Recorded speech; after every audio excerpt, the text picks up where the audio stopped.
G'day, guys. It is the coach. G'day, champions. I'm trying to rebrand. I'm trying to say champions. So, g'day, champions. It's AOS Coach. I hope you are getting all of the blood tie. That was a really bad intro. I am here with Mark, the Wild Man Beast, formerly of Bad Dice. You've seen him around the traps, but most importantly, the man knows his Khorne. And I quickly switched hat. I don't know, Mark. I don't know if you noticed. I quickly switched hats. Yeah, I had my Nintendo hat on. The other one, actually, the Nintendo one. I thought we were going very nerdy with my Pikachu T-shirt, and you went Nintendo. I thought we were matching, but you. Well, I thought it's a play on word because one of my favorite bands is Khorne.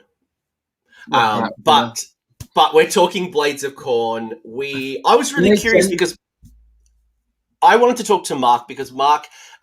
So I've had a few people. I've had Pat Nevin, I've had Matt Campbell talk about Khorne, and I wanted another opinion on how you get the most out of Khorne. And Mark has a very good track record. What'd you do? You went 9th at Bobo. You've done 6th at South Coast GT. Obviously conscious that UK's been in lockdown for some time now, so it's not like you've been winning a whole bunch of GTs in the last 12 months. But winning. Yeah, I mean, But I want to know how you're thinking about Khorne. I think the meta has changed a lot, and the last time I played Matt Campbell with Khorne, Magic Dominance was starting to come back. Nagash was starting to get out the machine gun again. Hallow Heart was kind of on the up. Mm-hmm. Since then, and since lockdown, we've had Techless, we've had New Zench, we've had Lumineth. There's so much that's kind of happened that I feel like it might be a really good time for Khorne. But before we get into that, Mark, g'day, welcome, introduce yourself, other than being the Beast Man. God, how do you introduce yourself? I don't know. I've had so many different incarnations of it starting off in Bad Dice, which people don't know about anymore. That's such a. Oh, do you know about Bad Dice? Not many people. I think people just know Bad Dice and the terrain and scenery dice at the moment. Ben, you got to get back on the streaming, buddy. I tried to get him in to be one of my guests, but he's all being a super successful businessman. Yeah, no, he's the electrician company now. It's too busy for us now. Us gamer nerds.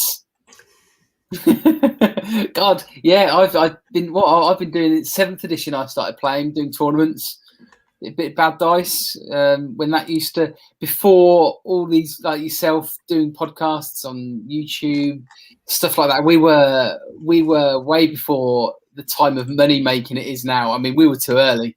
And you see likes of like Tabletop Tactics and Titans doing all these YouTube earning thousands. We're just rolling in bank, like one day I'll do like what was that show called? Like MTV does, like Cribs. Like I'll do Cribs, man, and then it looks like I've got a humble setting here, but I've got boats and mansions, and like this is just like my small studio that detaches to my massive mansion.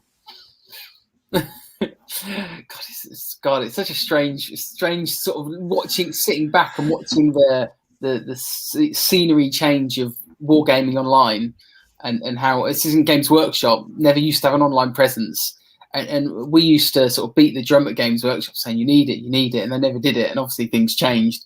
But yeah, so yeah, it's and I think I've sort of not got bored of it. That's the wrong word, but we did it fortnightly. I did about 60 episodes fortnightly, which is a lot of years doing it, and we all got a bit older and a bit fatter, and children, and everything just got. And it's only so much you can do before you start. But the game has changed, the size of it's changed nowadays. So do I miss it? Yeah, I do. Do I miss the commitment to really put on a show? I mean, these people that make a job out of it, they are eat, breathing, living it, doing it constant, and that is just too much for me now. But as still enjoy playing the game competitively, going to tournaments, the social side of it, that's all super important. And yeah. But I still like, whenever I play games, I'm always like, okay, I want to take a different list. I kind of want to take something a bit sillier, but at the same time, if I take something too stupid, I'll be on the bottom tables at an event, and kind of don't enjoy that area of an event. I like to be competing at the top, but doing it in a sporty way, sorts of way. So, you're talking about building lists as you want to do in your show. that's really key, and the lead up to that event I think is really important. No, it's awesome, and it's interesting because Mark, I wanted to talk to Mark as well because one, not only a good man I got to meet at Blood and Glory all those years ago, but you've seen the changes through the game. You were a fantasy battles player. You've seen the early Sigmar. You're still playing today, so you've kind of seen the evolution and how you see peaks and troughs, and it's usually through the opportunities to go right, And I had this challenge with Russ Veal where, what people are doing with like the Slaanesh book is they're grabbing a list that they had previously and trying to force it into a meta or force it into a book update and expecting the same results. Mm-hmm. And I think this is where this show is going to come into play, where to go, right, Khorne has got some new opportunities. I love Fleshhounds, for example. I think there's a real opportunity for Fleshhounds or Gore Pilgrims. There's a lot of cool things that are very anti-magic that would work really well and be a real pain in the ass for those techless and friends. And so we will talk lists, and it's great to have you on the channel. And again, shout out to Poet as well for the donation. Much appreciated, my friend. And Nikos asking who this Joker is. What a jerk. I mean, I would just block him from the channel if I were you. I'll get the view, then I'll block him later. Before we get into the rules and the lists, I want to understand, like, why Khorne, of all the Chaos Gods, what drew you to this particular faction, and what have you enjoyed, and what's made you continue playing the army compared to picking up one of the new hotness? So you've already mentioned him. I'm going to go back. Russ Veal. Back talking about seeing the game through the times. I played Russ at a Sheffield Slaughter event. I can't remember when. He brought Khorne and I had elves, and I think it was AOS1. And it was not this book, latest Khorne book. It was another one, the one before it. And he literally had this like MSU type army, and he literally ran at me turn one, and he had all these options, loads of different threats. And I looked at the army, I was like, this looks really fun. Just a real combat, you're not sitting in the back shooting somebody, but there's thought behind it as well. So it's not just I'm going to get my big block and move it forward. There was lots of thought around where he was positioning characters, where he was putting like counter punches, counter charges, scoring units, things like that. So I just really enjoyed that, and at that point I was like, I want to get this army. When you play against somebody, and the longevity, I think the longevity of the army for me, I don't know why. I think everyone links to an army well, don't they? And it's all down to individual personality. But I can't really explain why. I think it's because of the speed of the army. I really enjoy, or the possibility of speed, and how you can enjoy playing the game on the board. And that doesn't really make so much sense there. But sometimes you can get an army where you sit around your belly, and your cannons sit around there, and you don't really move, and you just shoot your opponents. Whereas I just felt really enjoyment with Khorne, where you're like, okay, these are moving around here. I'm whipping this dude here to go a little bit further. All these little different aspects. So that there was, and then with the new book, there was the priest, the prayers. So you have your magic, your version of magic. So you also had that. Do you lack a bit of shooting? Yes. Did that matter? No, because I think you won games by being in people's grill and fighting. So I think I could take that hit. But Khorne would be really weird if it was a shooting army. Like if it had like Blitzbarb Archer style, I'm like, unless it was super Khorne, I don't know. Like that would feel weird to me.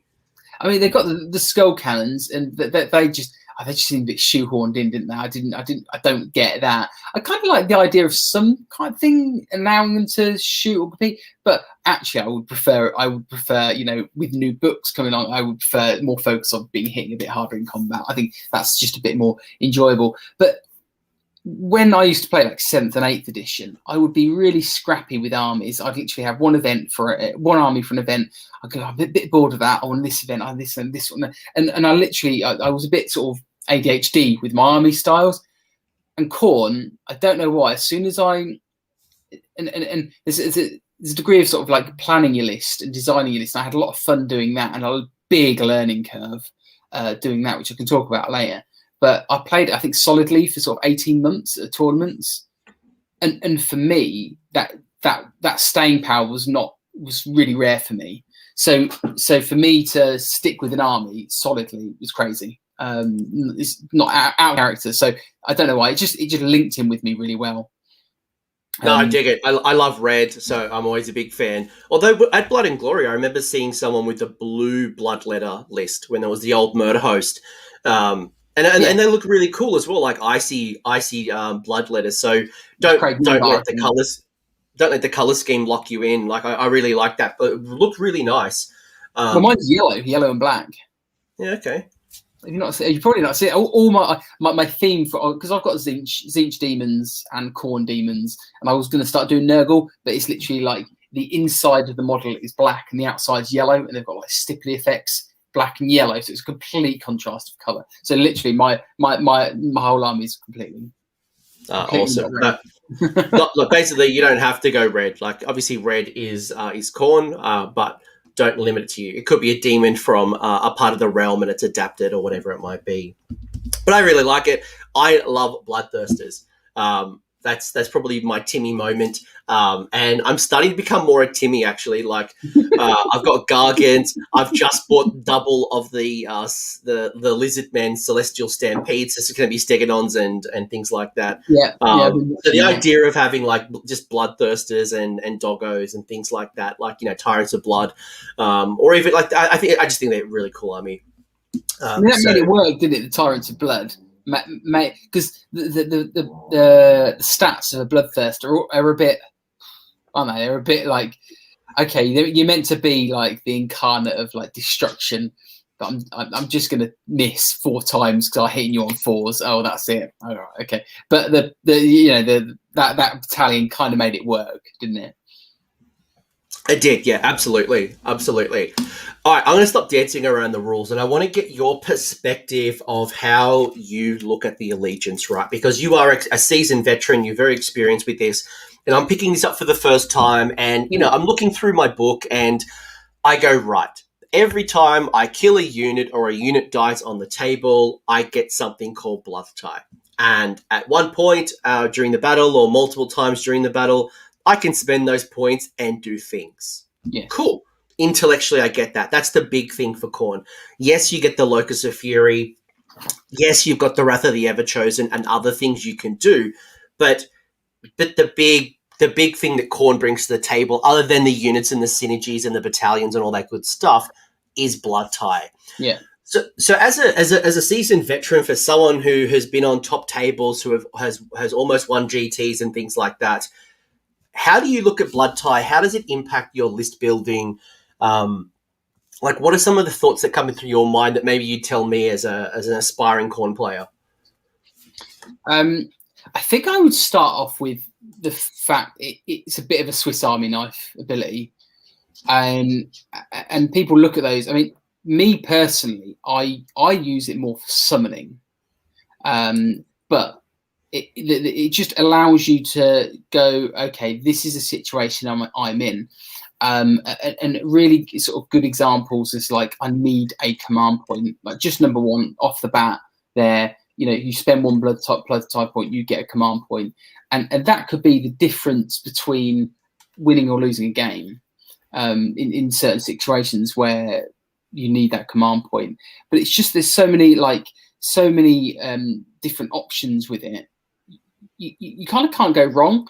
And I think there's issues with it in the sense of, you know, power creep of newer books and other books can do better things. And so there's, you know, putting that to one side, I just think it allows you to respond to different scenarios.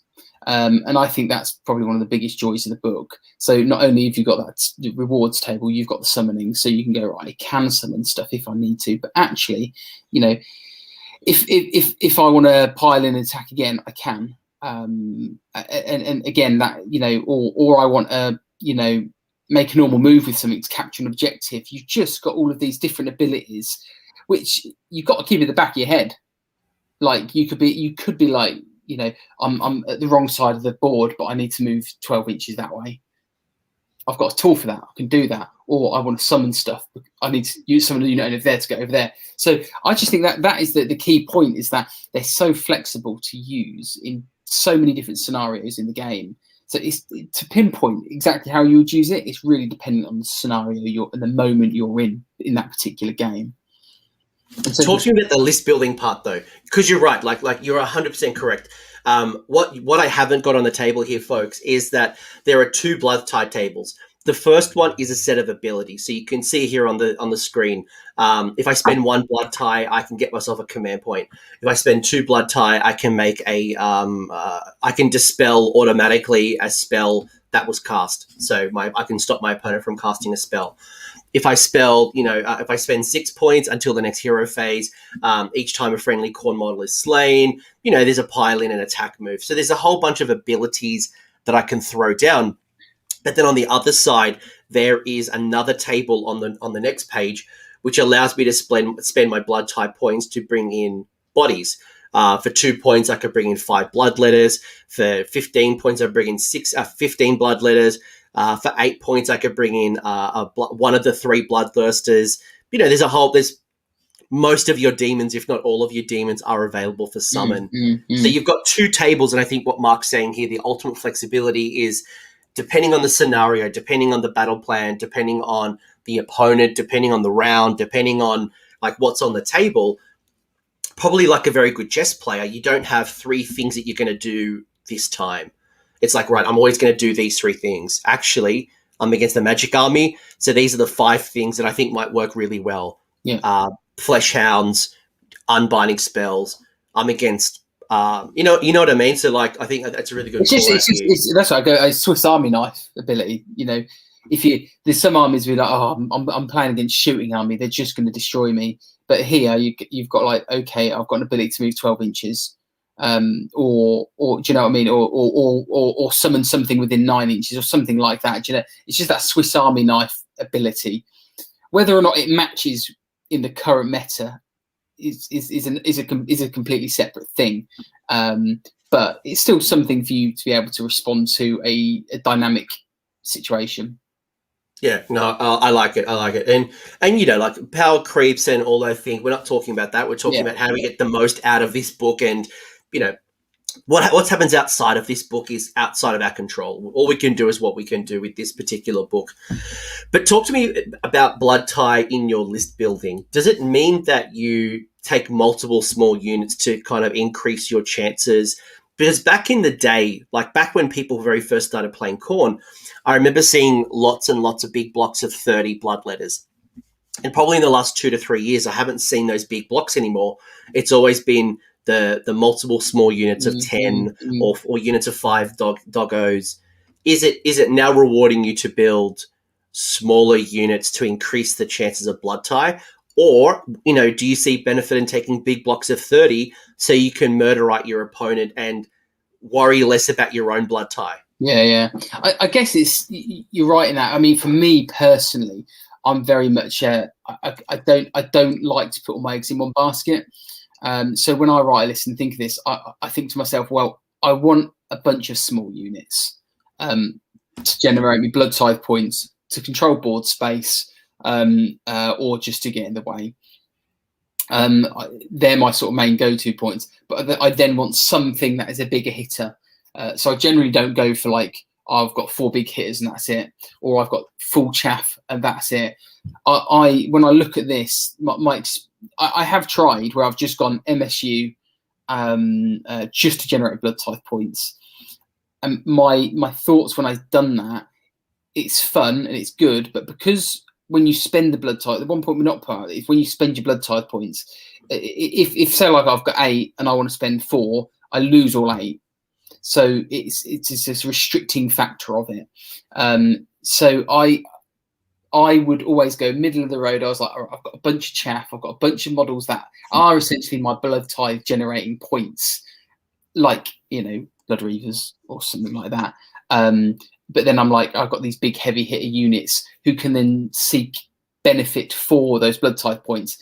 My experience when I've tried just pure MSU, the MSU is okay and engaging and fun, but sometimes you need, and especially in AOS, you need sometimes that unit which just goes, that just kills the uranium, kills your Nagash in one turn, or whatever it might be. They need that, and sometimes I just feel my experience is that actually, if you have units which create the blood type points, then to make the rest of your army better, that's one way of doing it. And that's what I quite enjoy. And especially like the list we'll see in a bit is very much like lots of crap units dealing with generate blood type points, then to essentially empower the bloodletters or Archeon or move stuff or summon or whatever. So yeah, I think it's looking at best how you utilize the blood type points with what you've already got as well, because you can just generate loads of blood type points.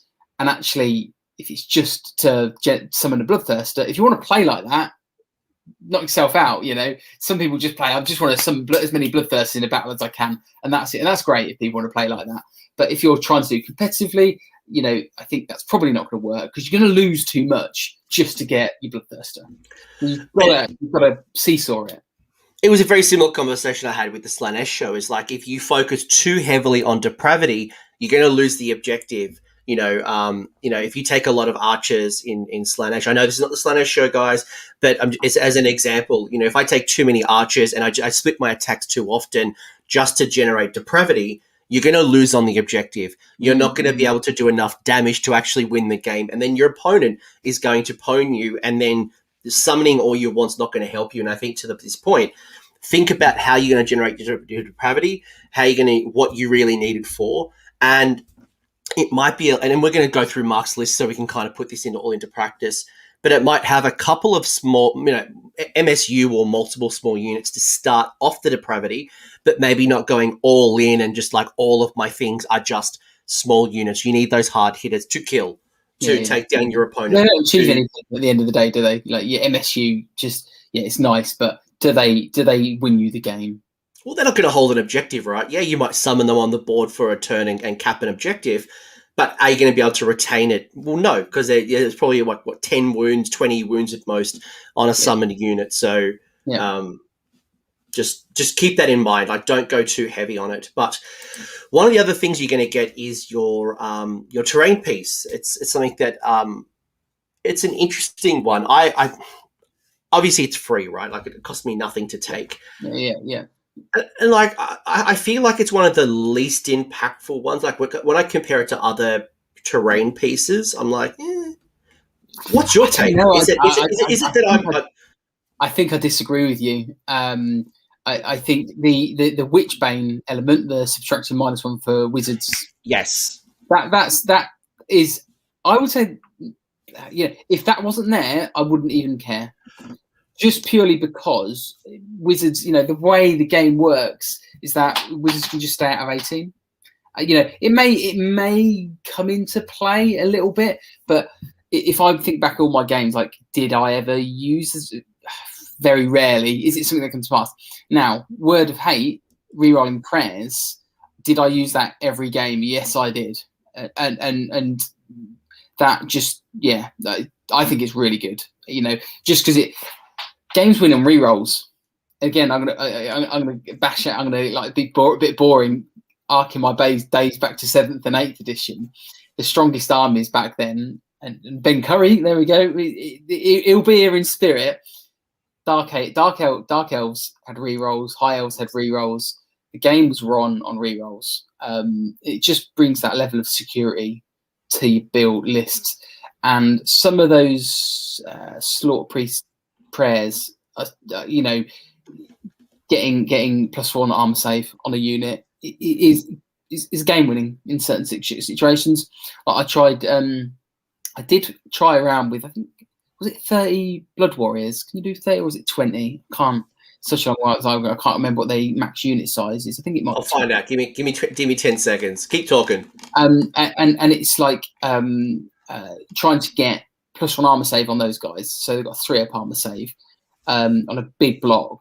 Like the returns and the gains you get on a unit that size with 3 up armor save is just rubbing your hands together. So to be able to re-roll that fail prayer on a 4+, it's just like the success of it going off is amazing. So I think you're limited size wise and you've got to work it, but that re-rolling prayers is amazing. It is amazing. Rerolling prayers are great, and you know, let me clarify my point. My point was that it's not useful. I'm not saying that it's rubbish and don't bother taking it. Yeah, You know, like when I think about things like the Fane, right? I can summon from the Fane. When I think about the Loon Shrine, I return back goblins from the Loon Shrine. You know, there's certain things that these comparatively comparing. Yeah. You know, even like the Charnel Throne from Flesh Eater Courts, I can you know summon without a CP. But you're right. Again, in the current meta, pardon. You can summon from the Skull Otter. Oh, can you? In the summon, the Blood Tithe summon bit. All right. I'm pretty sure. I trust you. I don't know if I trust myself now. I've said it. Hang on. But either way, like while you look at that in the current meta, right? You know, Witchbane. First off, it's hard enough to get some of the spells off right now, right? But even subtracting one for wizards is a pain in the butt. So for any of those wizards that are getting in the middle of the table or trying to get around you, I mean, it's not going to affect Croak, who's sitting at the back of the board ignoring you. I mean, how many wizards get that close to you? That's why I'm just like I don't think on paper I think it's great. 16 inches, a decent player can manage it. Sure, yeah. I mean, like, you know, there's a lot of like combat wizards as well, right? You know, we've got Soulblight coming back, so there's going to be probably a whole bunch of Vampire Lords on the Mid-Dragons, Neferatas. So those types of creatures who are monster summon, wizards as well. But I think for anyone who's looking at things like Gore Pilgrims, the real mortal focused, priest heavy, I think people have forgotten how good the Gore Pilgrims were. They were a bane of existence for some time. They are good. And I think to I can't remember who called it out in the chat. Prayers right now don't have counterplay. If I come up against you with all the prayers, I can't do anything. I can't take a priest myself to try to unbind your prayer. It's like it happens or it doesn't happen. And also the priests, they can do their own prayer, and then they can do the endless spell prayer, whatever they're called, judgment. The judgments. Yeah. So you can that, and the judgments on a 5+, aren't they? Like the axe on a 5+, and it's just in a normal game you might cast it twice, but with the reroll 3, maybe 4 times in the game. So it's interesting how a really subtle ability can be so good. You're right. If you're going to compare it to other things, maybe it needs a bit more of a buff somewhere along the lines. I don't know if demons is like half blood type, just little extra bits, like if you summon from it, it's like half blood type points or something like that. It feels like it needs a little bit more, but I would still stand by the rerolls. Is 100%, 100% subtly strong.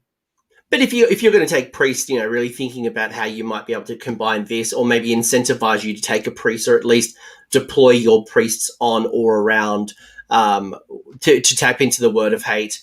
And I think the Witchbane summon could be quite interesting, especially in maybe the meta we're moving towards. But I just wanted your take on the terrain piece. I think it's because it's always an interesting one, right? Like, where do I put my terrain piece? How do I make the most? It's always a question that you kind of learn over time. And like every battle, you got one shot to put the terrain piece down. So how do I think about how do I like?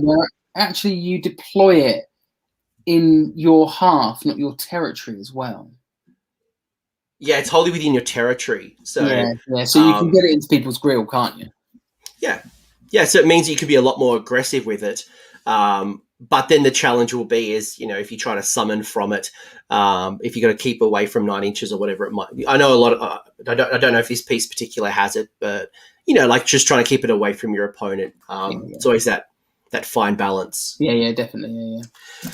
All right. So for list number 1, I'm just going to timestamp this 28 minutes. So list number 1, you're going to talk us through 2 particular lists. And you've created a bit of diversity for us. And I know a lot of people in the chat already have been asking about the big bad himself, the ever-chosen Archaon. Is he going to feature? And I think someone mentioned, is Khorne the home of Archaon? So we'll find out what you're thinking in a minute. But in the meantime, list number 1 is focused on the Reapers of Vengeance. You get yourself 4 things. You get your Devourer of the Craven. You're going to get yourself the Mage Eater command trait. You're going to get yourself the Leave None Alive command ability. And you get the Skull Shard Mantle artifact, which must be given to the first hero. So you can't get around this one. Are all 4 of these things useful? Are some of these things taxes? Are these things you build around? Or are you taking Reapers for maybe one of these things and really like double down, maximize? Like why Reapers? I think with Reapers, you take all 4 and you have all 4 with joy. They are every single one I've used. The least useful one, and I wouldn't even say it's least useful, is the abilities, the D3 models flee with if you're using Archeon, and also I think demon units, they do -1 extra flee. I think I'm crossing with game with the banner. Yeah, I get mixed up it sometimes, but even so, that would be the least. Even so, that is still, you play against the likes of like Idneth, and they 1 flees and then D3 gone, bomb, the unit's gone, little things like that. So out of the 3, that's the worst, but it's something I still used all the time. And so, these Reapers, I mean, they are the the standout winners. Especially sort of 2 years ago, I'm talking about, as the meta changes, maybe that's not the case. All of them I would use. The command trait, again, in the current meta of lots of spells, that is a scary impact. Like your wizards just killing a wizard, and it's exciting. One of the things that I haven't mentioned actually when you're playing Khorne is the exciting elements of like when you roll an 8. And you're like picking up the dice, and you're like, is it going to be an 8? We don't know. And it's just, it adds that level of excitement to the game, isn't it? And like, it doesn't happen very often. Well. I got to play Doom and Darkness 2 years ago with my gits, and he threw the Hexgorger Skulls at me. And in one magic phase, I rolled 2 natural 8s and popped basically all of my 4 wound wizards. So 8s happen. It's almost like a tattoo you need. Like 8s happen because they do more than you think. I'd love to know what the actual average is of it happening. What the percentage is of 8 2 dice. Yeah, like I think an average roll of a 2d6 is a 7. So. I can't be too far off 50% somewhere, but which makes it exciting, doesn't it? That's what I think that's another reason why I love the Khorne so much, is little things like that, and it enables that. Yeah. So yeah, that is the command trait is super good because it's just that threat, and it's an additional dispel.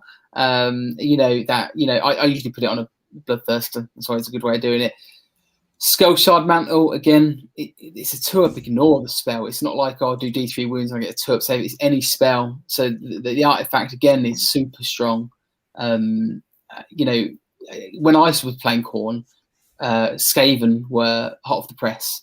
And when you just have the likes of Warp Lightning ruining your day, 2-up, gone, ignored, it's just so strong. For that one, the way I use it is that it's just that one character you want to protect. And I'll talk to you about my list that I've enjoyed most of them, why I put him on a certain person. And then the command ability, again, can't go wrong with try to fight him twice, can you? It's just. I think for me, some of the call outs that I would make with Reapers of Vengeance is with the Devour the Craven. I think one thing as an opponent, when I look at that or I think about that, I might, you might attack one of my my important units, right? And normally I'd be quite confident, for every 10 I'd get an extra bravery. My banner might give me a bravery. With some of the abilities, certain units will force me to reroll my battle shock. But all of a sudden, the risk of losing D3 models, especially if I'm running something with multi-wounds, 4 wounds, 5 wounds, my Gargants have 12 wounds. If I lose one Gargant and I fail a battle shock, that's an extra 12 wounds running off the table. I can't afford that. So it might force me to spend a command point, a resource that I didn't want to spend. Totally. I don't want to risk it. I don't want to risk it. So boom, you're drawing CP out of me where I didn't really want to do it. I think, like I say, although I say it's the worst, I still think it's a super good ability. And so it's interesting you say, like, oh, is there any tax here? Like you look at and I don't like that. I wouldn't want that to be a mechanic in the game where you get your set of whatever it may be, hosts or whatever it is, and there's a tax. I'd want to go, I want to all use 4 of these. I understand why somebody might say there's attacks, but I just, some of the armies that I run, like the artifact is it's not the thing that I really want. Like, perfect example is my Squeak Battalion, like the new White Dwarf Squeak Battalion. The artifact is not nearly as good as like the Clammy Cow or things like I really want to take. But this is not the Squeak show. I think I really like, the anti-magic type of stuff. Being able to, if you're really desperate, you need a command point, you're going to be able to, spend one blood tie to get yourself a CP.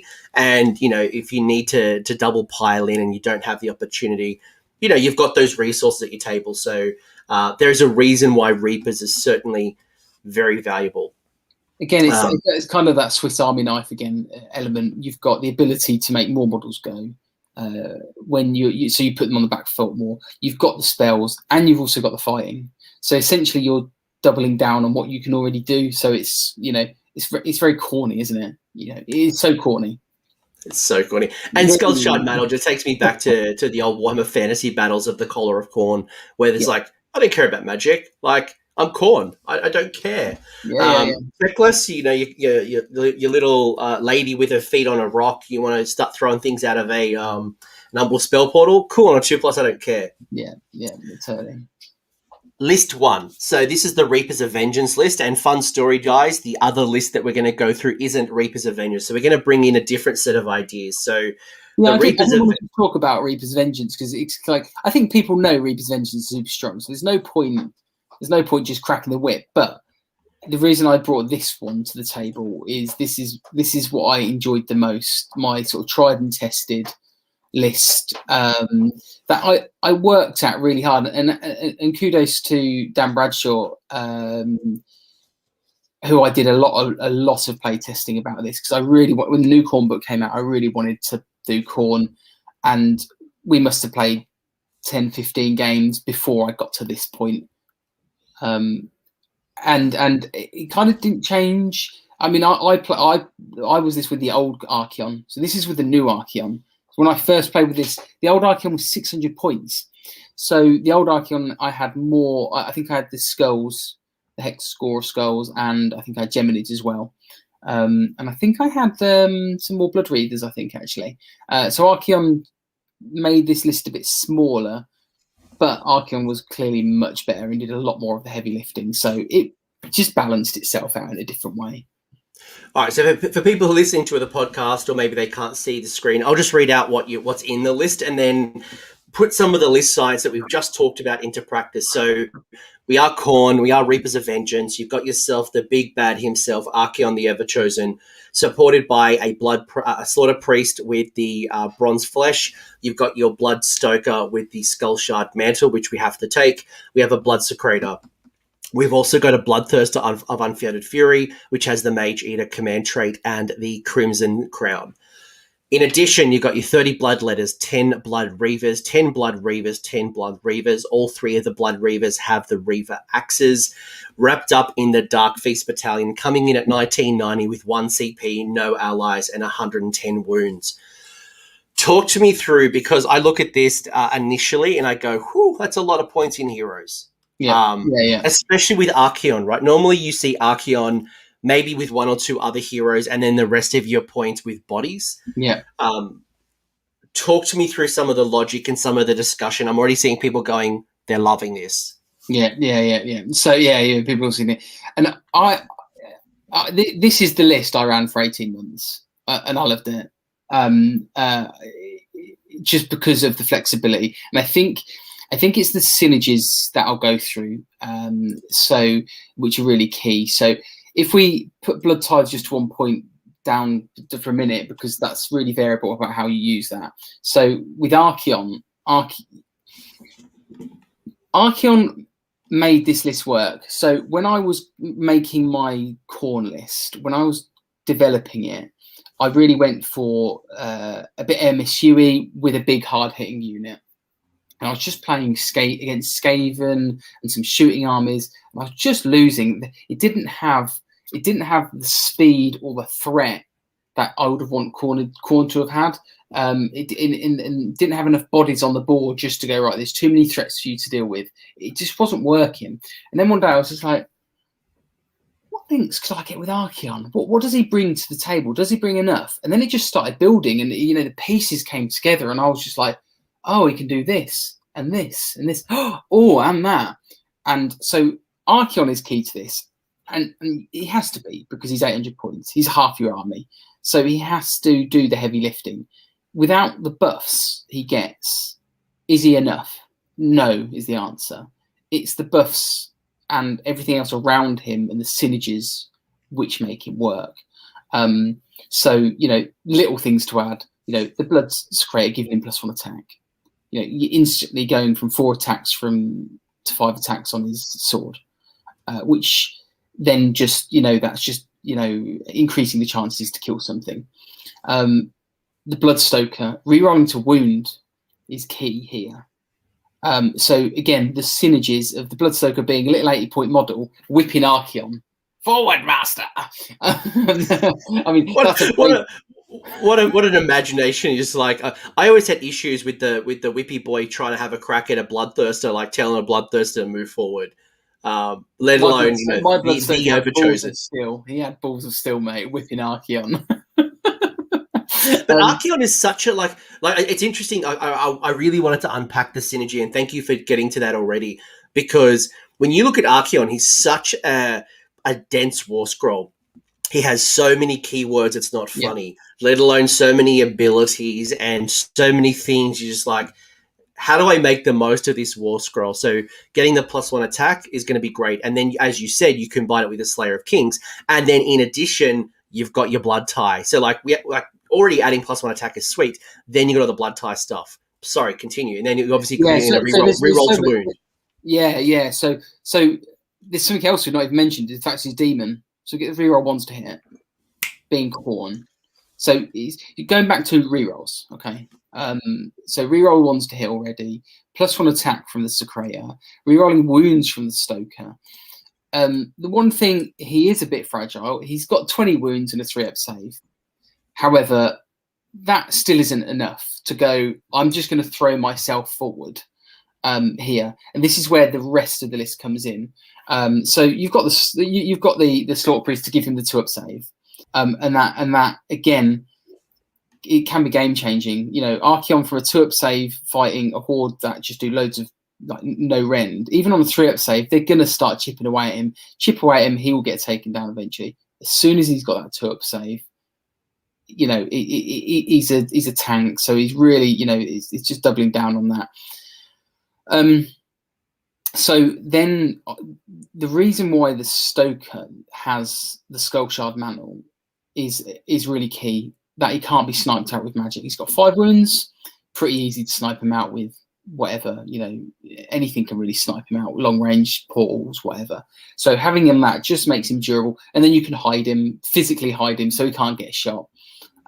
So he is key, because whipping Archeon for reroll wounds is so important. But obviously making him run and charge is key, because the Bloodthirster is also key for the sort of synergies to work. But they don't just work with.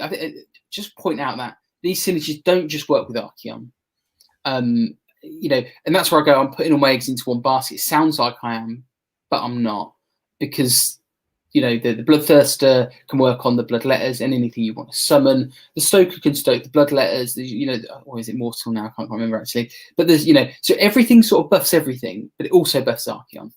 So the Bloodthirster and the Whippy dude essentially create this threat range from Archeon, which doesn't require charge dice. And I know people say people get annoyed at Zinch not rolling dice, but Archeon having a threat range of 14-inch move. He starts off without taking any wounds. He starts off as 14. And then the Stoker gives the run and charge.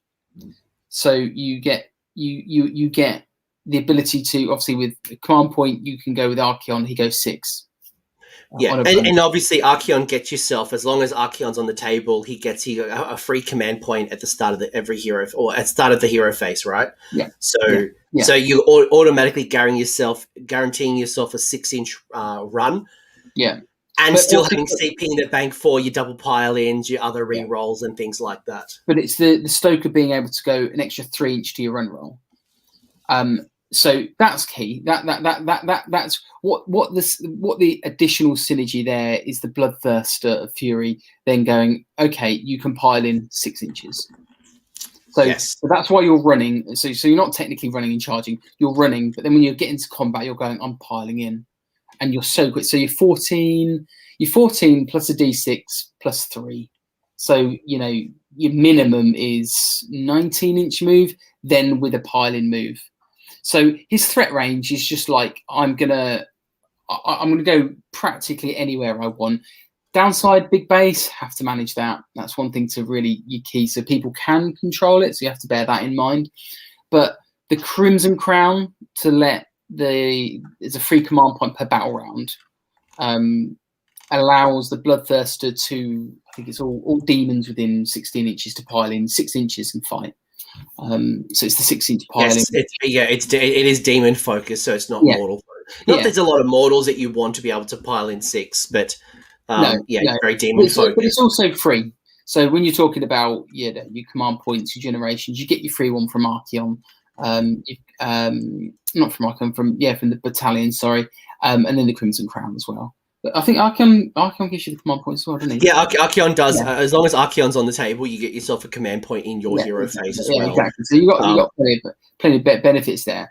But so what there is that those list synergies that work together. Essentially, you're double downing on what Archeon can do, and that's fine. But then you have to consider how are you then going to manage that on the board.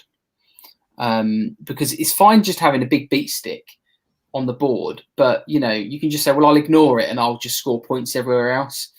But then it's all about controlling your opponent, and so this is where the 4 units come into play.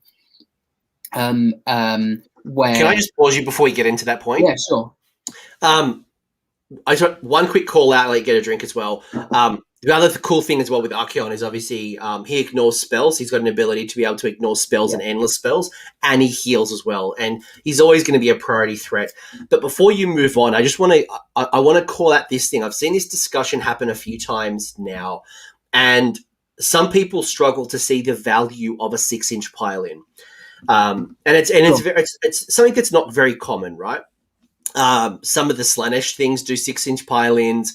Daughters of Cain has the Sisters of Slaughter who do a 6 inch pile-in, and the Bloodthirster of Unfettered Fury's command ability allows Khorne demons wholly within 16 to pile in within 6. In your opinion, why is that important? Why is that such a good ability? And why is that? So I have 2 main points. One being no dice rolling, being main speed, and you can run. So you've got the security of not rolling that double 1, which you're not going to fail the charge. Like you don't have to fail the charge. You don't have to spend a command point to re-roll the charge. Yeah, it's just a guarantee. You're guaranteeing, and with the ability to auto run 6, gives you a guaranteed threat range. And some of the stuff like the Bloodletters aren't very quick. So at the point you then start moving them 11 inches and then piling them another 6, instantly your Bloodletters have gone from movement 5 to, what's that, 11, 15? I'm not doing the maths right there, am I? No. Too early for me to do maths. Too late for me to do maths. So 5 plus 6 plus 6, what's that? 17. There we go. Yeah, you got there. So when your opponent is looking at the battlefield, they're going, oh, those Bloodletters can get there 17. That is their threat range. I can't, so you can control board. If you can control board, you're onto a winner. And so that's why it's so important. The other thing is activation. So you're sort of controlling when things are fighting. So you can go, right, Archeon's gonna, so if you were done your normal phase where my Bloodletter's charge in, Archeon charge in, my Reaver's charge in, or whatever, and I've got 3 attacks, I go with Archeon to kill something, and then I'm like, oh, well, you're just going to pile in and kill my Bloodletters. So, or am I going to do my Bloodletters and then take damage on Archeon? And so what this does is, again, doubling down on controlling the combat phase where I go, right, Archaon's piling in, bang, okay, he kills whatever he does, because if he's buffed up, the likelihood is he's going to kill whatever's in front of him, or it's going to be in such a bad state it's not going to be able to fight back. Then you're like, okay, your opponent's turn to pick a model to fight. Oh, you've got nothing to fight. Okay, my bloodletters are now going to pile in. So you're not getting hit, or you're getting to be able to fight first. So it's a bit like a poor man's always strikes first for like an Idoneth version, isn't it?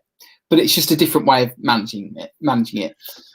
Well, speaking of Idoneth, the other call out I'd make is that you can avoid any of those start of combat abilities, right? So if someone has I always strike first at the start of combat, or like Deepkin is a perfect example. Round 3, traditionally they spend all their command points and always fight first. But if you're not within 3 inches, you're not going to get hit back, and you've really reduced the risk of damage, and you get to choose the terms of battle. So so totally. I just wanted your opinion on it, because for some people they don't see the benefit of a 6-inch pile-in, but then when you start to do it, so many opportunities get unlocked, and you see why this CP, you always want to have a CP ready for this. That's the reason for the Crimson Crown.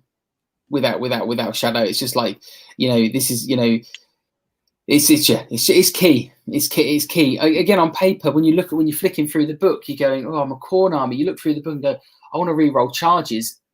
Great for Khorne. If you want to be doing re-rolling your charges from other artifacts, feels very corny. +1 allow things run in charge, all sorts of things like that. But why would Khorne want an extra command point? This is the reason why, and I struggle to take other artifacts. Maybe it's too good. I don't, or maybe the other ones aren't good enough. I don't know. It's so key. No, thank you for that. Thank you for that. Just for anyone who needed to hear why 6-inch pile-in is great. But you're about to tell me about your 30 blood letters and your 3 units of 10 blood reavers. Yeah. So it's those bits there are all about protecting your assets and controlling board space. So I would, and then linking onto that is controlling the double turn or the turn order. Not necessarily controlling the dice roll, but controlling what happens. So essentially, I did have a normal setup with this list, and it was very rarely different. Sometimes it was, depending on who I was playing against. If I was playing against another really aggressive army, which like Idoneth is always a good example where they want to put you on the back foot of turn 1. Uruks, who will they want to charge at you, Bosch, just try and take you out of turn 1, those kind of things. This here essentially creates layers of defense. And with the 6-inch pile-in, if you work it well, you can double down on that again.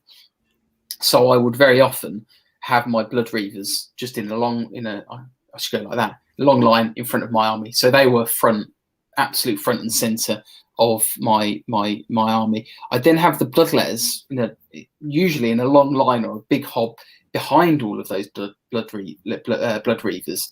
Usually, normally, when you set it up, you're like, oh, they're going to be 2.6 inches away. So if you charge blood reavers, my bloodletters can pile into you, that kind of thing.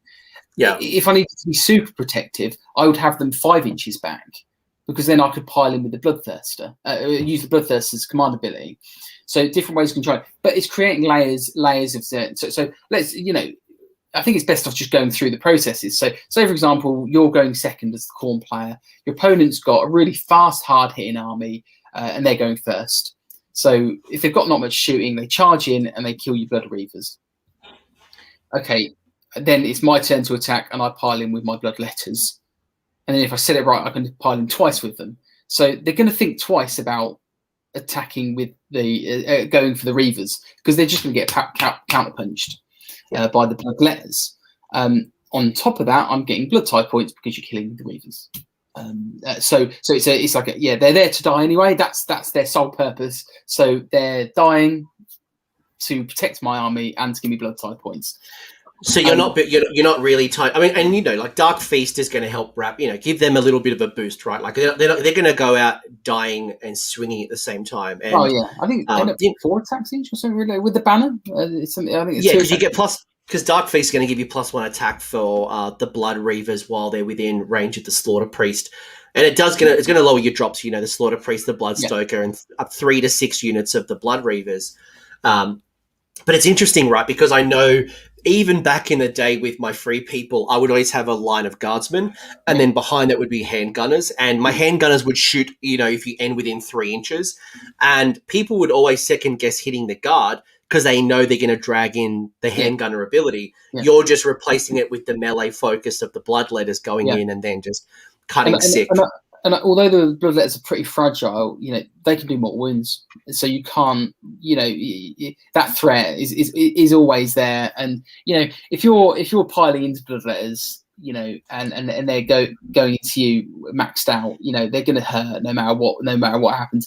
And if that is the case, if somebody does that, then you've got the 24-inch movement of Archaon, who can then reposition himself.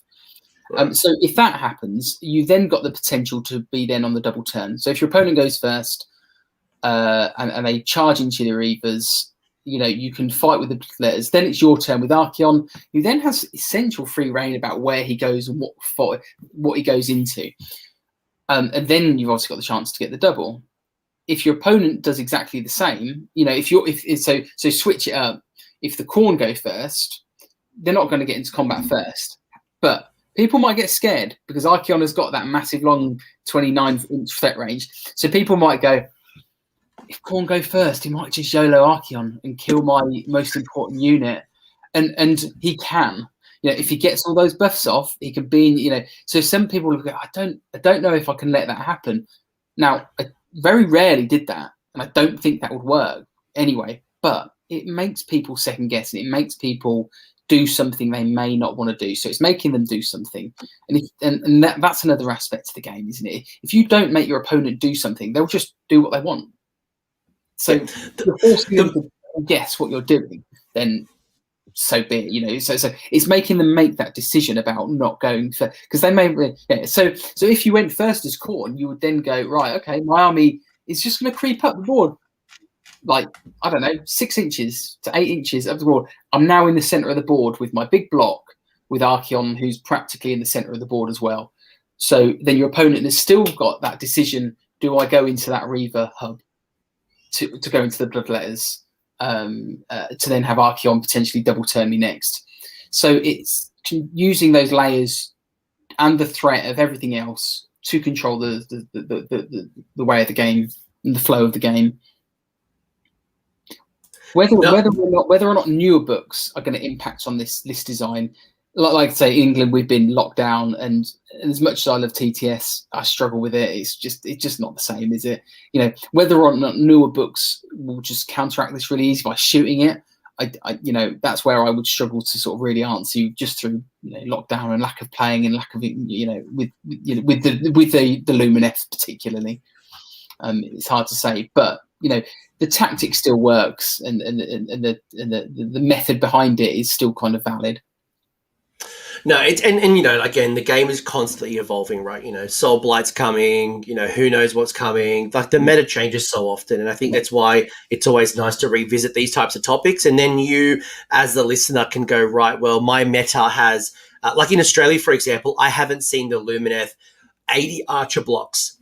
I haven't seen anyone actually run them in real life, and I'm going to a tournament literally in 2 days' time, and none of those Lumineth armies, none of those armies are running the 80 Archers. No. But in your meta, it might be super Ogre Maw Tribes and Iron Jaws, and they are hitting you in turn 1. So thinking about your meta and thinking about how you adapt to that is always going to be different. So, always keep that in mind, and the meta always evolves. One final question before we move into the next list, which came from the chat, was that Reapers of Vengeance list designed to put pressure on your opponent in turn 1 and turn 2, or do you find it's kind of more of a late game sustainability list, or like what's your rationale behind it? I think a bit of both. I think with the speed and the threat of Archaon and being able to, essentially run and pile in, you've got that long range threat.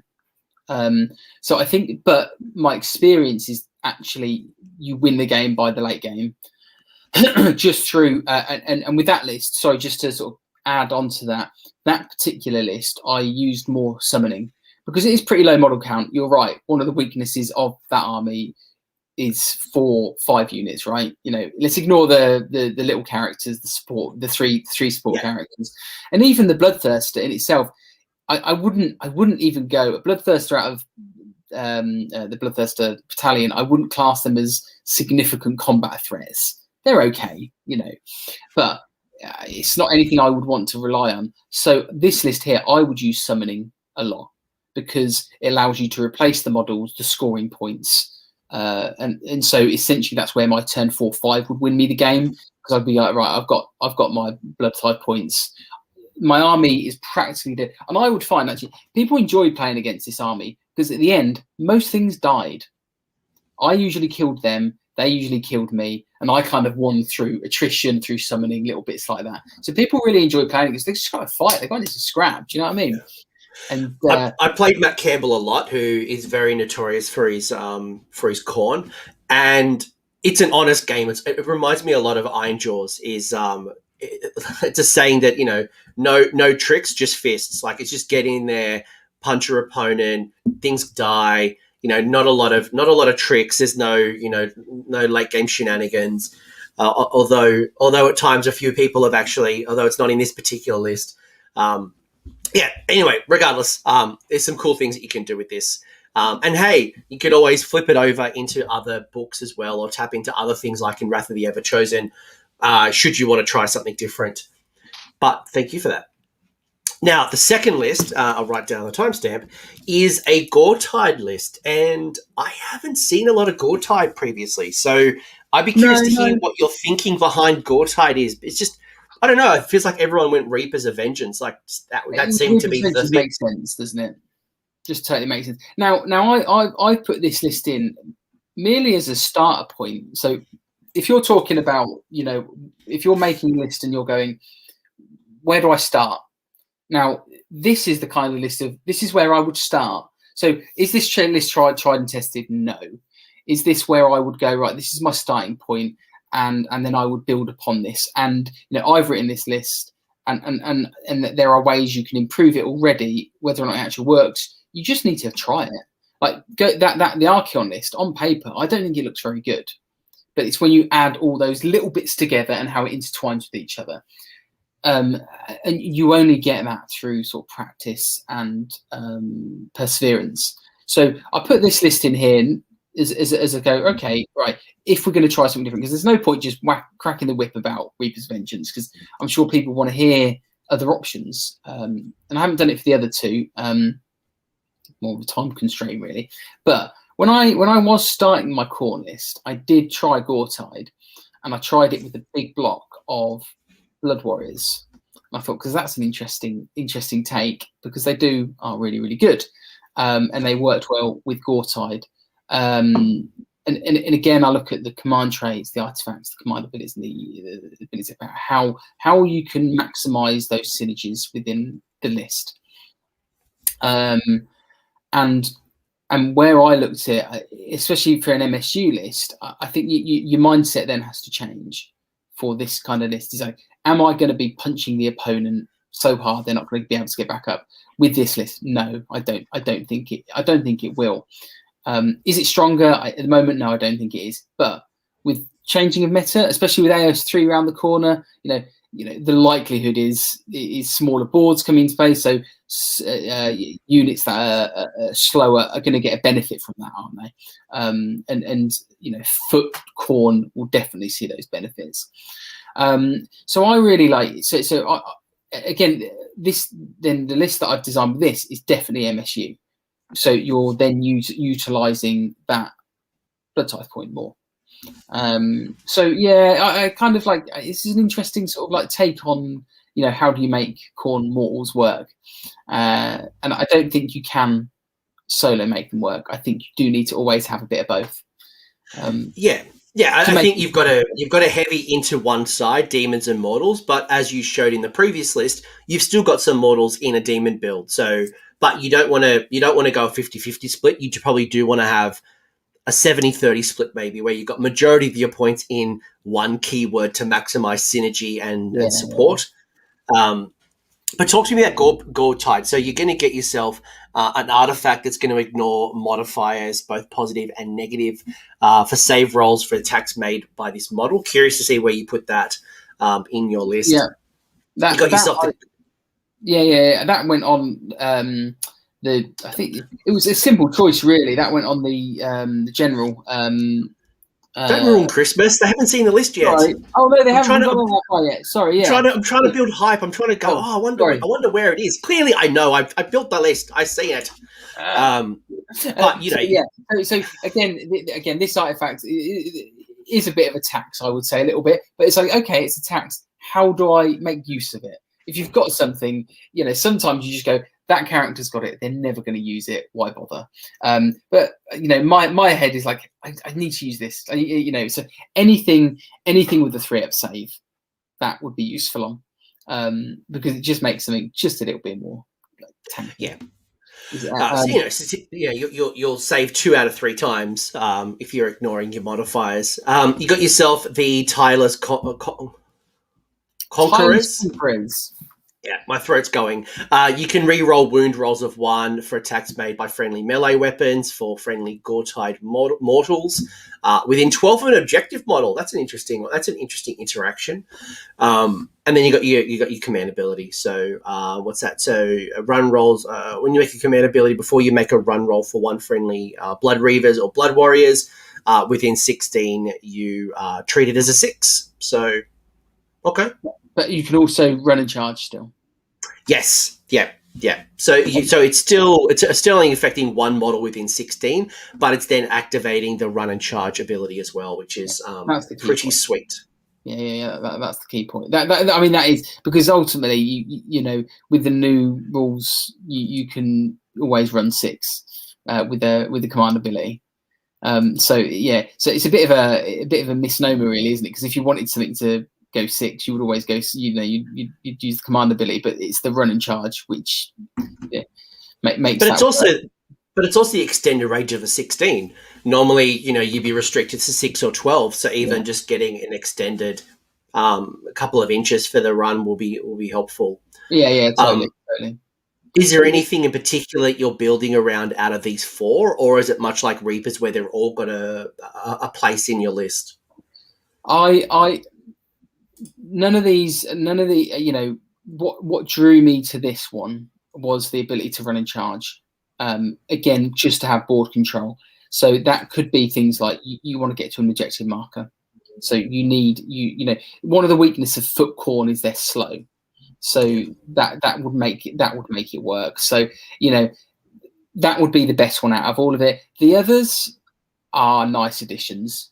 You know, rerolls to maybe it should be rerolls to wound, rerolls for 1. All right, it's okay. I guess a lot of things are wounding on 3s in the core book anyway, so it's nearly every rerolls, isn't it? Yeah, like it's the diminishing return when you start rerolling 1s and 2s, and it's all right. Yeah, it's okay. And I will say, I haven't said it in this particular episode, but I say it in every episode. This is not the holy list. It's not like the one list that will rule them all. Season to taste. And someone was talking in the chat earlier about Scarbrand. You know, you could put Scarbrand and Reapers of Vengeance. You know, you could put in Be'lakor. There's so many things that you could tweak and modify, you know, to your style, to your taste, to your meta. But it's always good just to hear how people are connecting the rules into their list building. Which brings us to list 2, which is the Goretide list. So this is different. You made me go 3 columns instead of 2 columns. You're a jerk.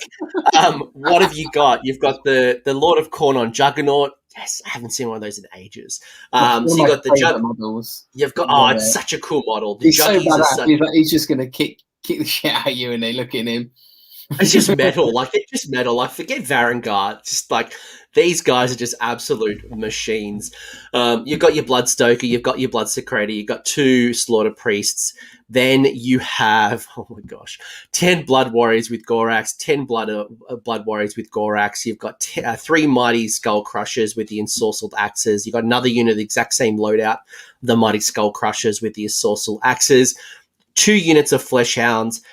10 Blood Reavers, 10 Blood Reavers, 10 Blood Reavers, 10 Blood Reavers, 5 Wrathmongers. Man, I haven't seen those guys in such a while. You got the Wrathax. I've never seen the Wrathax used on the table, which is awesome. Wow. I've never seen it. But what I have seen in almost every list is those bloody hex gorgeous skulls. I have nightmares about those freaking things.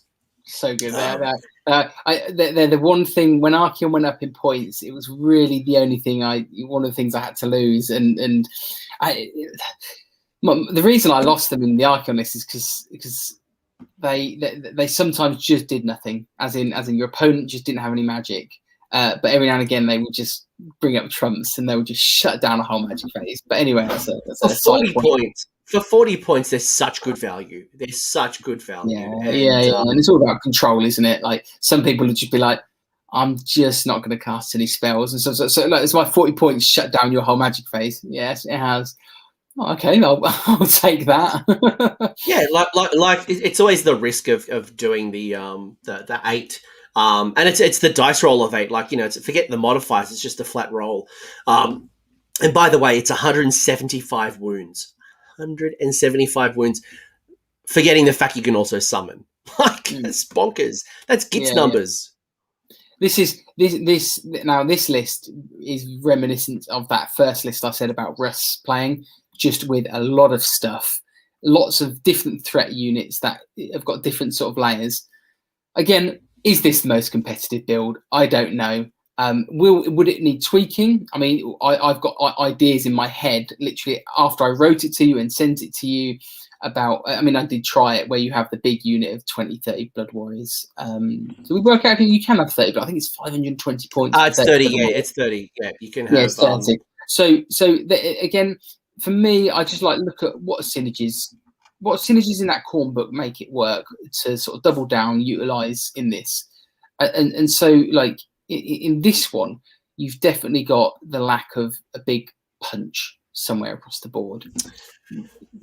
That's where, and so at that point, you then start having to think about control, layering, your units, but then obviously how you use your summoning points or your blood type points, because that's what is probably going to win you or lose you games.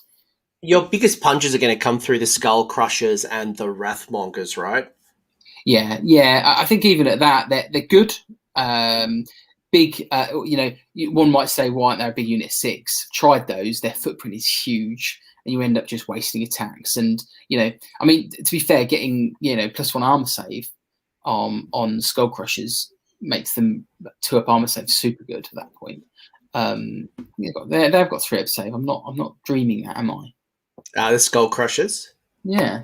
Yeah, they went down in armor save. When the book changed, they went down in armor save, but they had lost. Was it the 5-up shrug? There was something they'd lost between the books. It was 3. I'm not. I just I thought it was 3. But yeah, no, they're again, they're just solid. Again, you don't throw them forward. You layer it up with Blood Reavers, and you develop. All the Blood Reavers there are just for blood type points, board control, all of that lot. And it's definitely a little bit more interesting. I think this is an example of probably too much MSU. You could go even more MSU and have 4 units of 5. Okay, I was getting the maths right there. 4 units of 5 Blood Warriors. So you could even go even more MSU. But I would probably go the opposite with a list like this and look at again having a big block of 30 Blood Warriors potentially, because then you start looking at synergies. So if you had, even with 10 Blood Warriors, to be fair, or even if 20 Blood Warriors, you've got your Bloodstoker, so they're re-rolling wounds anyway. You've got the Blood Secretor giving them +1 attack. Then you've got the Slaughter Priest potentially giving them +1 armor save. And then and at that point, they're, just a big block. And there's a lot of wounds there. It's 40 wounds to get rid of. That, it's not hard. It's pretty hard to get rid of that, isn't it? With a 3-up armor save, and then they can do more wounds on the bounce as well. It's not many, but it's still something to consider. But then it's also that threat range of putting your opponent on the back foot turn 1. So the Stoker whipping them. So at that point, you're re-rolling to wound with a movement 5, 6, 7, 8. 14, and then with a charge roll. Do you know what I mean? So their threat range is really there, isn't it? Talk to me about the Wrathmongers, because they're good in combat by themselves. I mean, they've got 2 attacks. They've got 4 attacks at 2-inch range, and their profile's all right. Hitting on 4s, wounding on 3s, and when they die, they can attack on the way out.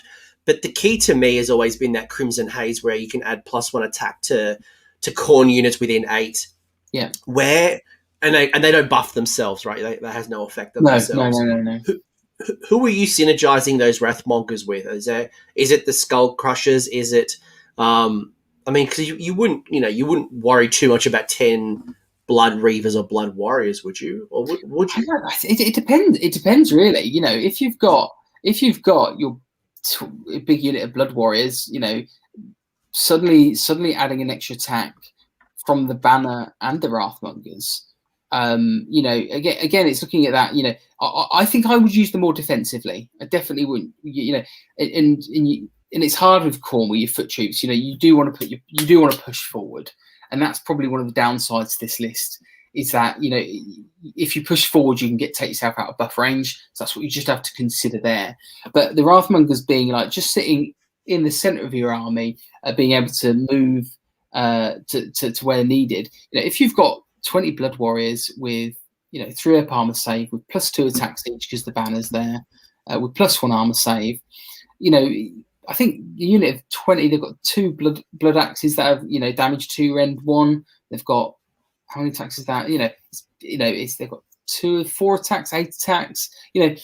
It starts. You at that point you're doing a death by 1,000 cuts. Yeah.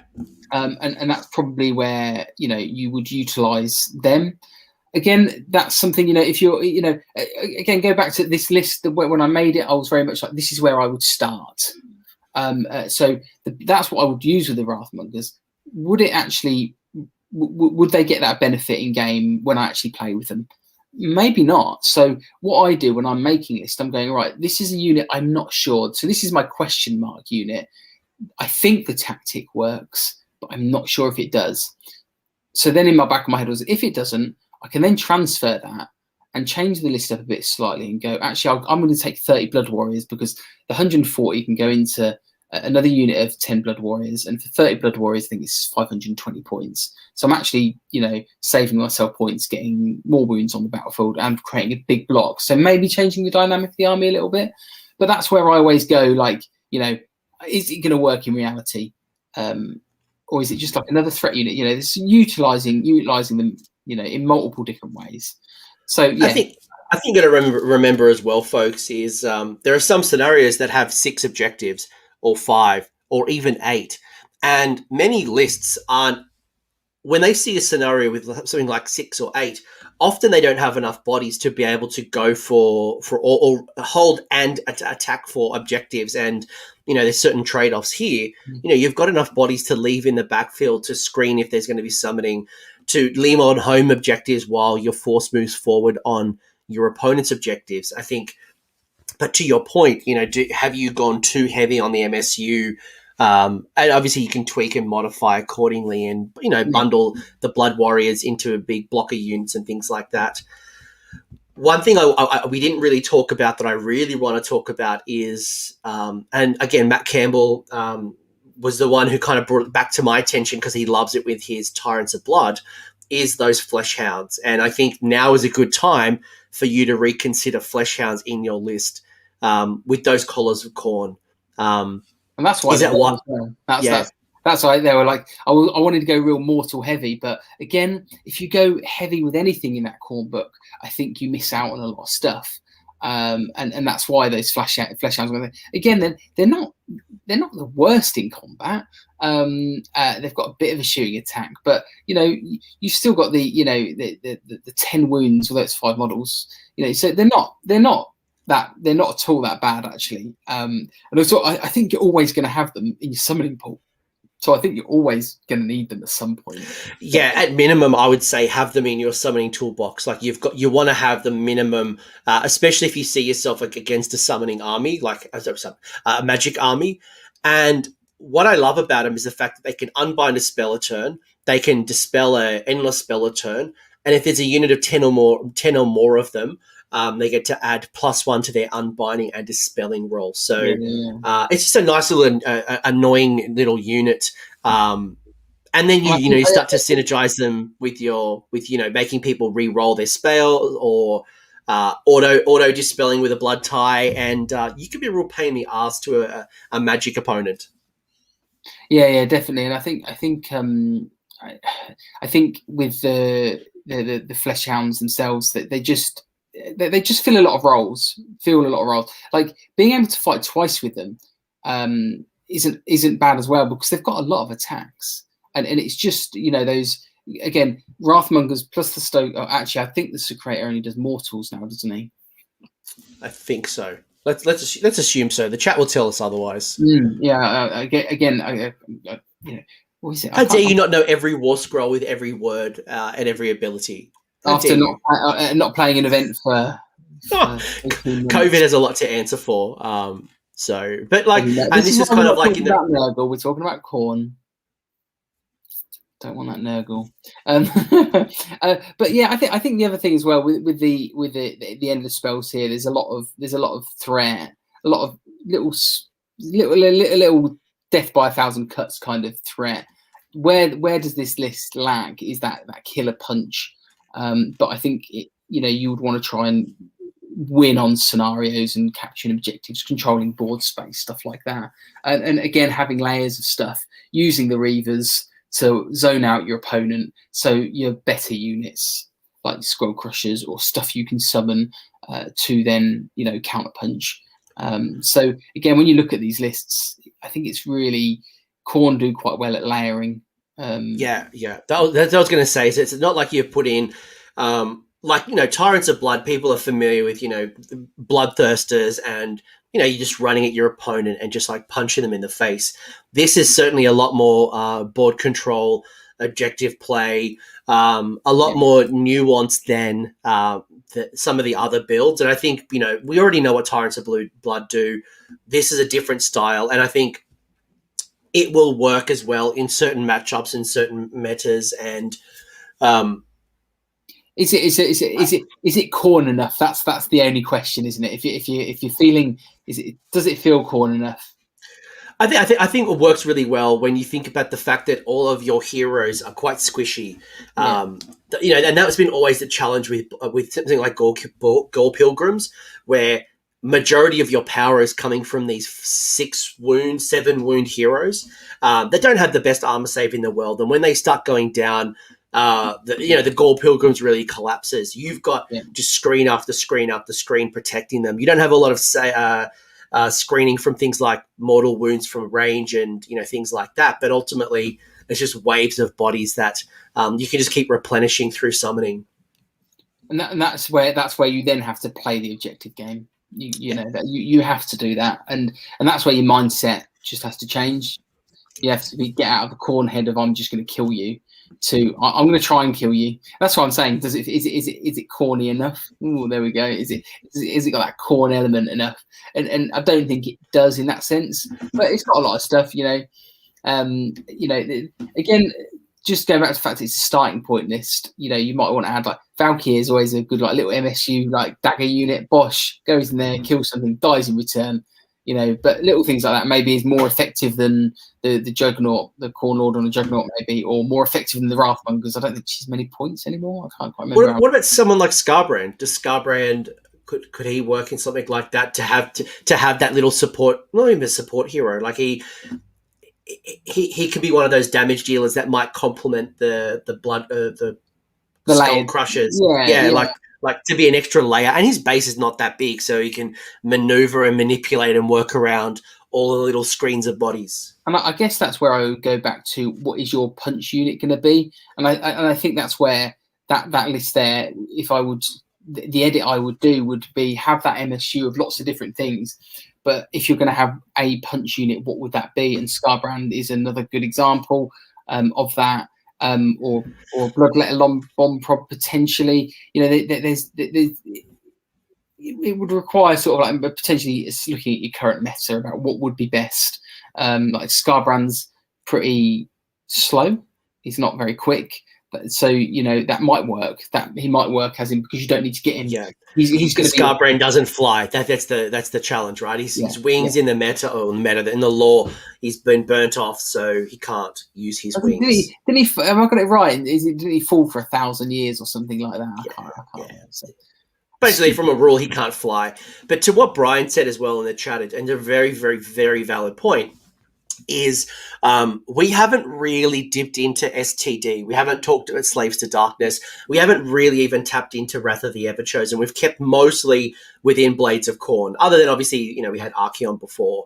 But, like when you start to then layer, you get this core idea of, Gore Pilgrims, Mortal Build. You can start bringing in things like the Lord on Kakadrak. You might bring in Chaos Knights. You could bring in a Shrine, all these mortal units that would complement the additional mortals like the Blood Reavers, your Secretors and things like that. So however you want to move around and kind of make your own. I think the great thing about things like Chaos in general, like Khorne, is that keyword synergizes across the board. And hey, you could take the Beast of Chaos Battalion and get yourself some. I don't remember exactly what's in the Beast of Chaos, but there is a Khorne battalion there as well. So you've got another option.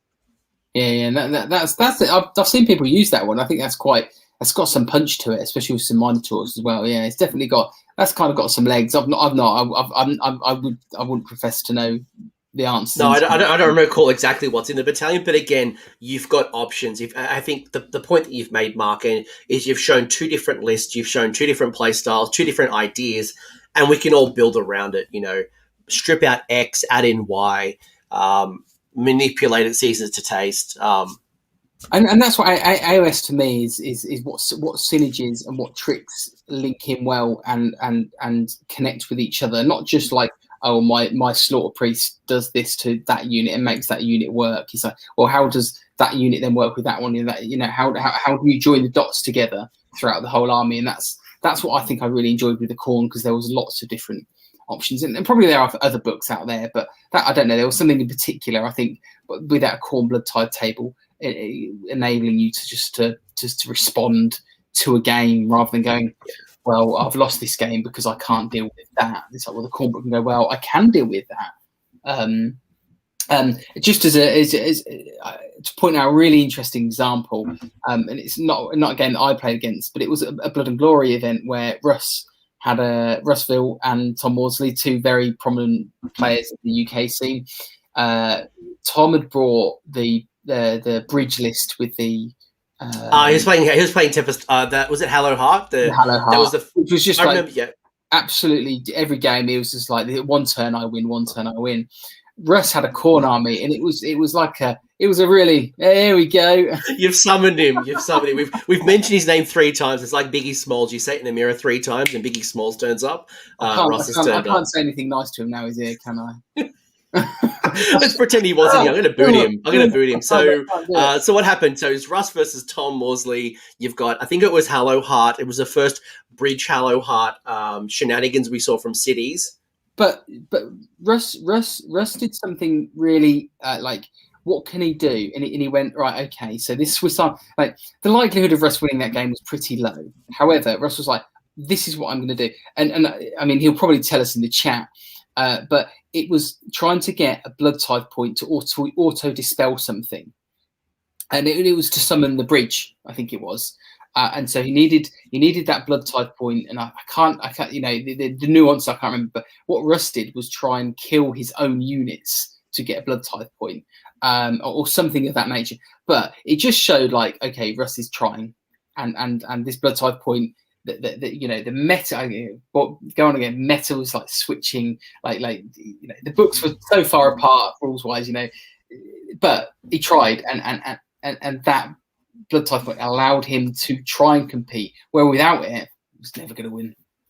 So Russell just calling out that he killed his own Reavers with a judgment so he could, unlock the auto dispel, because that was often because that was Hallow Heart. Hallow Heart allows you for a CP to take a damage to, I think, a Hurricane or a Luminarch, and you could get up to D6 in addition to your spell casting. So I remember here's a funny Khorne story.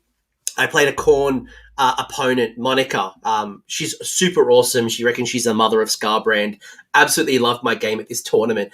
And I was playing Hello Heart, and I rolled a 16, it was like a 16 on a spellcast. I think it was like, it doesn't matter what it was. It was like, I rolled a 16. But the irony was I rolled an 8.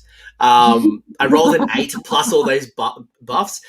So she ended up auto unbinding me because I think I was around Hexgorgeous Skulls, or I can't remember what it was exactly, but she kept me honest by me rolling my 8. So I think that's the key thing about Khorne, is that you're never out of the game. There's always a toolbox tool, both an ability and a summon that you can bring in to even the playing field or respond to your opponent. Don't go in with, I'm always going to summon bloodletters, I'm always going to do this and do this. Really look at the table and go, right, which of these abilities, which of these units would best serve my purpose in winning the game, scoring objectives, retaining, killing, stopping my opponent from doing that key thing like a bridge. Yeah, and I did. I played against. It was a South Coast GT. The same one. I think where I came. I can't remember. Was it 9th or 6th? I can't remember. But I played it on the Warhammer TV screen, and I played against an Andyjp guy, and he had. I think he put his early doors. I lost Archeon. Like he put +4 attacks on 9 eels, killed Archeon, and it was like game over. But the Bloodtithe point just allowed, again, it was probably one of my best games of AOS. You got your top 10, haven't you? This was definitely up there. And I remember playing it, and I won by losing, and I lost Archeon like turn 2. And there was a trick that I did using the Whippy Dude to then move a hero. The Whippy Dude moved a hero, literally YOLO'd a hero across the battlefield to be able to then summon 5 bloodletters to claim an objective off a thing, and it just little things like that. Like without the summoning, I wouldn't have won. And the dude I was playing against just didn't see that coming, and it was that long range sort of like running with +3 inches, and the single hit. I think it was a Slaughter Priest ran across the board. Movement 5, he ran 6 with +3, then summoned 12 inches, and I was able to get like 5 models to take the objective off the model, and it was just like, I didn't see that, and that just clinched the game. So it was just all of those little bits just let you compete, and it's just it's really it's so exciting. They're a lot of fun, and I'm going to add one final Khorne story before we kind of bring this home, and you can add. Now I'm thinking about it, I've had such great games against Khorne. I played this one particular guy, Stephen, at a tournament, and I was playing with my gits, and he put Scarbrand into 60 gits, and he rolled 6s like there were just like he might as well just put 6s on the table. Scarbrand killed 56 goblins in a single round of combat. It was amazing, but then I used a CP Inspiring Presence. I had Fanatics in that unit, so I was freaking out.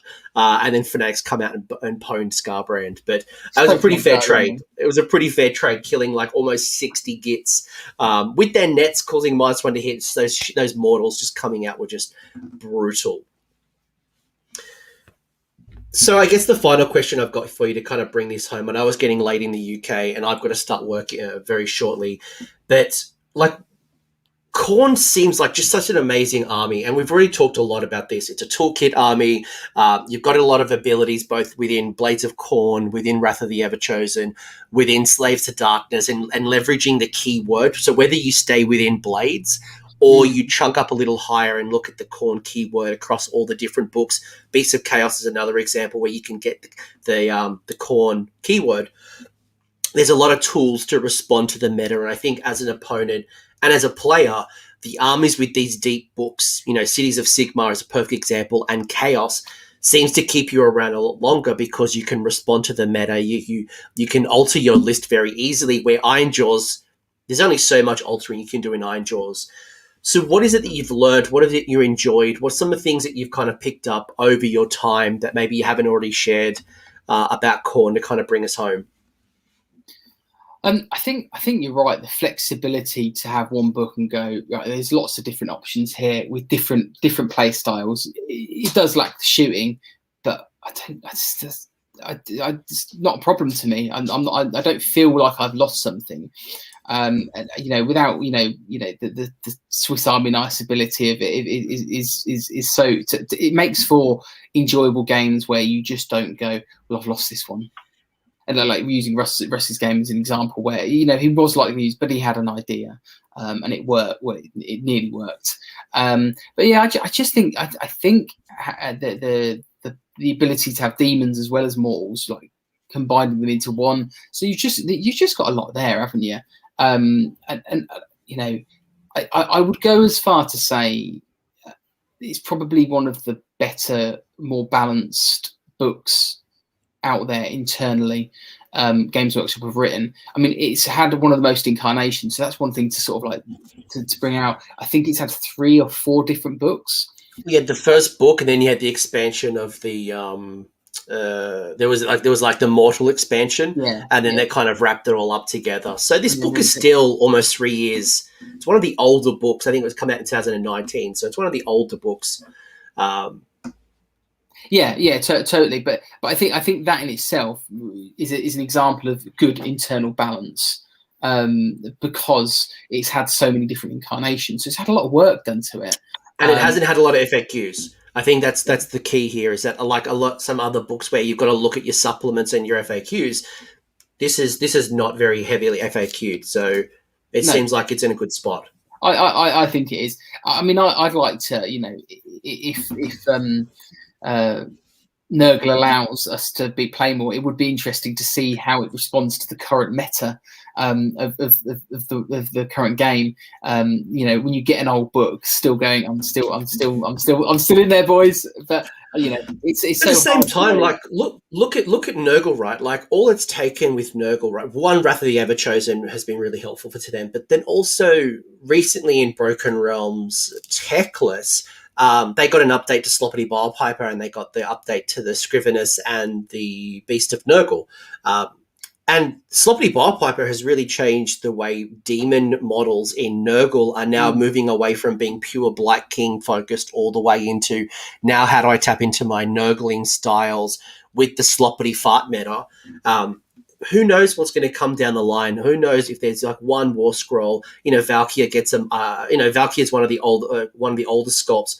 What happens if she gets I don't want to say Bellacord because I think some people were expecting Bellacord to be like 600. Like, you know what I mean? Like all it.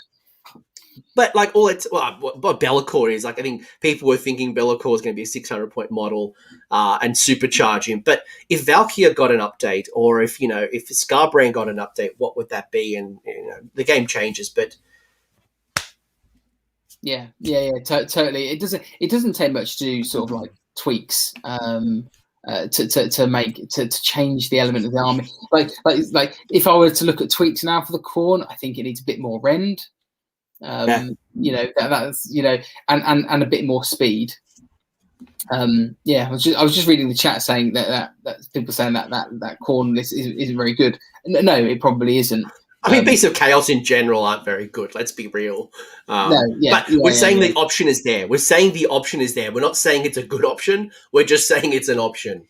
Yeah. And I think that's key. Sometimes that makes for. Sometimes what you can do is get those sort of left of centre like lists where people are like, I didn't see that coming. I wasn't prepared for that. So people, sometimes like double like change where you get this book with so many different choices. If you bring something people aren't prepared for, then they go, oh wow, okay, I was expecting an Andyjp list, a Slaanesh list, a thingy list, and you brought this Khorne list. My army then can't deal with that.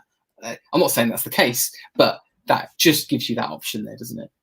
No, I like it. I think again, with the tools that you have, there's a lot of options. You can, I think, as we've talked a lot, there's a lot of units that could be revisited, a lot of units that should be reconsidered and put fresh eyes on. Don't just try to pick up an old list and try to bring it into Khorne. It's like, right, we've got a new meta, we've got magic dominance, we've got different scenarios, depending on when the last time you picked up your Khorne army. I think for some people, they haven't picked it up for a number of years. So, re-look at the game, look at the way that we're playing. Obviously, Archaon. How does new Bellacore come into play? I know Bellacore hasn't had an FAQ at the time of this recording, but how does Bellacore potentially fit in your list? Or, is there ways to tap into, as people have pointed out, the all the other things from Slaves to Darkness and build more a cohesive force. But look, I think we kind of made our key points. Mr. Wildman, there's so much to add, like with that Slaves to Darkness, isn't there? You know, I think for me that is just scratching the surface. Looking at that Mortal Warriors list is just, that is literally going, what else can you do elsewhere? You know, and the world's your oyster in that sort of sense.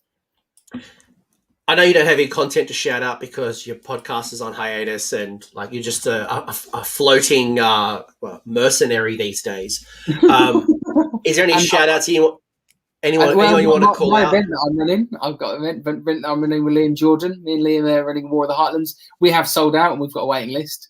I mean, nothing to do with the fact that everyone's had an 18-month hiatus of, you know, tickets selling out like hotcakes. But we had good sales when we were meant to do it in 2020 July, and at that point we had about 60 sales tickets. So we did really well there. But we're doing that with Honest Wargamer doing some coverage for us. So that would be my shout out there. That's that. You know, if you want to get on the reserve list, it's not a big reserve list. Well, it sounds like I had been to an event that you have partially run. You've been part of the team, and it's always been great. Really enjoyed my experience. I'm sure you've built upon that experience since I saw you last. Me and Liam learned loads from doing Blood and Glory. Just, you know, that was our foundation. And one day I just said to Liam, I said, Liam, should we do our own event together? And he was like, yeah, sure, let's do it.